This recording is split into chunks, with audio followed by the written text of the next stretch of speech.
Alors l'heure de la journée et le pattern qui va avec, c'était évidemment le herring shad dans ce coloris un petit peu clair qui rappelle les ablettes qu'on trouve sur la digue cette période de l'année. Je voulais vous montrer comment je l'ai monté pour cette session.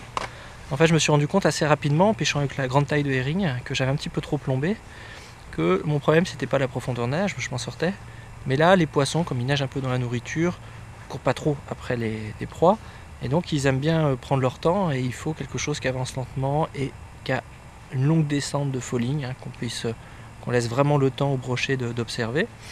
Et pour que l'attitude du leurre soit meilleure quand il descend, évidemment il faut peu grammer. Donc j'ai pris une tête screw-in Savage Gear là, comme celle-ci, qui fait seulement 3 grammes, donc 3 grammes c'est pas grand chose, et on l'installe comme ceci.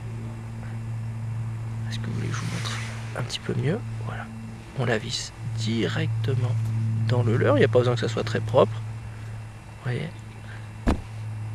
c'est fixé comme ceci.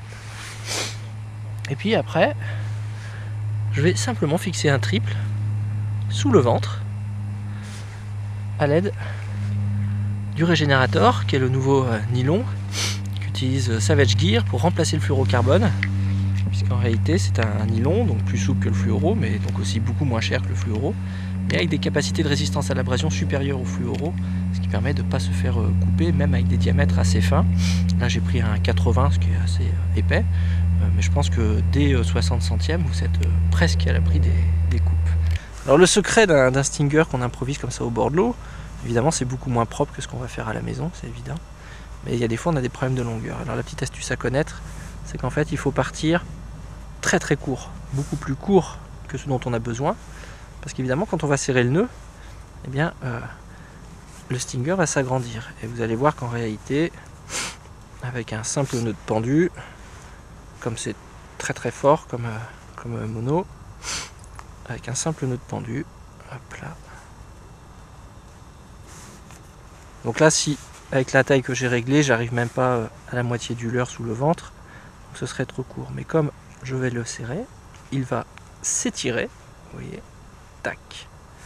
Et à la fin, je vais me retrouver, voilà, avec exactement la longueur qui m'intéresse, c'est-à-dire à peu près au niveau de la nageoire anale. Je plante ici, voilà. Vous voyez comme c'est beau.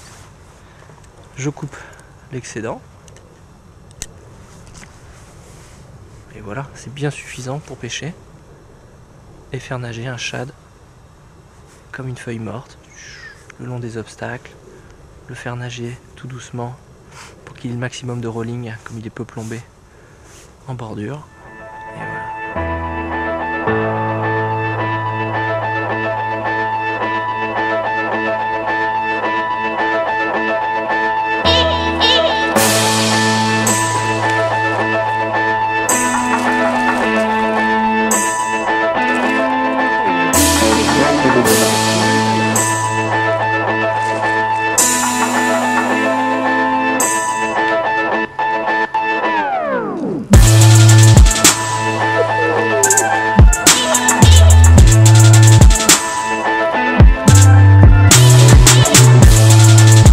Évidemment, en réduisant la taille de mon shad, je réduis aussi un petit peu la taille des prises.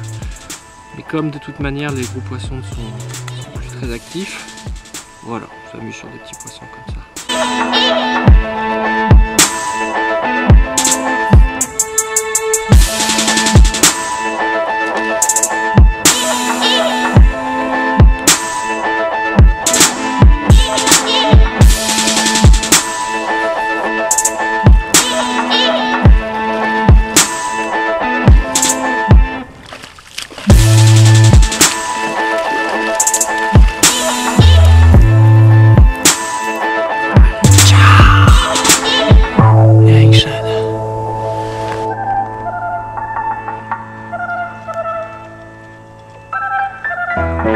Thank you.